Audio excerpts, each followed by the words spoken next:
Hey guys, Cam here from PhoneDog.com, and it's Monday, a chance to look back at last week's official smartphone ranking results. And there has been some change, although fairly minor. What I noticed the most at least, was that the Galaxy Note 3 climbed back above the Sony Xperia Z2 back into second place. For the first couple of weeks on the market, or the first couple of weeks that it was in the official smartphone rankings, everybody seemingly loved the Sony Xperia Z2, but the interest has somewhat waned. And the Galaxy Note 3 took full advantage and stormed just ahead into second place. The Xperia Z2 is still in third. And the Galaxy Note 3 is there for good reason. It's one of the few phones on the market that actually makes a case for the existence of the phablet. There are plenty of people out there who don't want to carry a tablet and a phone at the same time, and since actually making phone calls on a phone these days isn't the #1 use of a smartphone, it doesn't really matter too much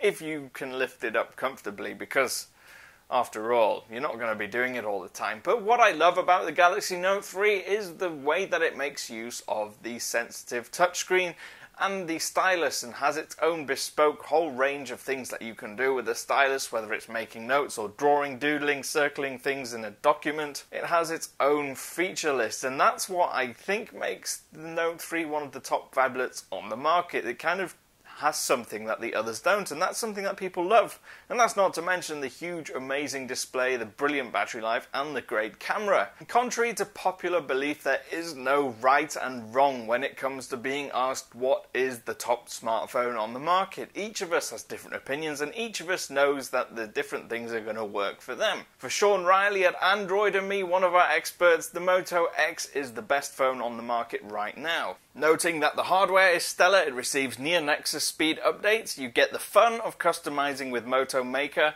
and the amazingly useful software additions from Motorola. And it is a fantastic device. You customize it, you can build it to look like you want it to look, and it has got great hardware. But let's get down to the top 5 in the People's Choice charts. The iPhone 5S has finally climbed 2 places and is back up in the top 5 in 5th place. In 4th is last year's HTC One, in 3rd is the Sony Xperia Z2, and in 2nd is the Galaxy Note 3, which we have already mentioned. And in top spot, it's no surprise to see the HTC One M8 is first again. With the experts' choices, the Sony Xperia Z2 has just dropped out of the top 5, and in 5th place we have the LG Nexus 5. In 4th and 3rd are the Galaxy Note 3 and the Galaxy S5 respectively, while the iPhone 5S is sitting quite comfortably in 2nd place.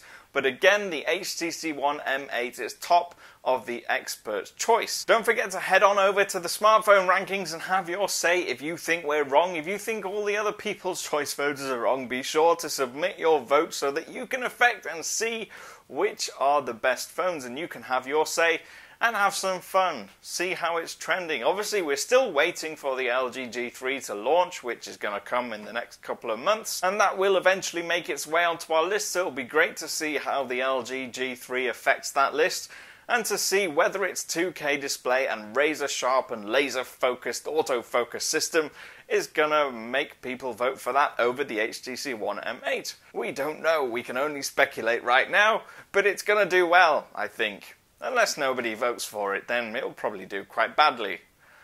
You can take that to the bank. I don't think I've ever said you could take that to the bank before. Ever. Anyway, I'm Cam. I'm at PhoneDog_Cam on Twitter. Feel free to ask me any questions or use the comments section below. And I'll see you again soon.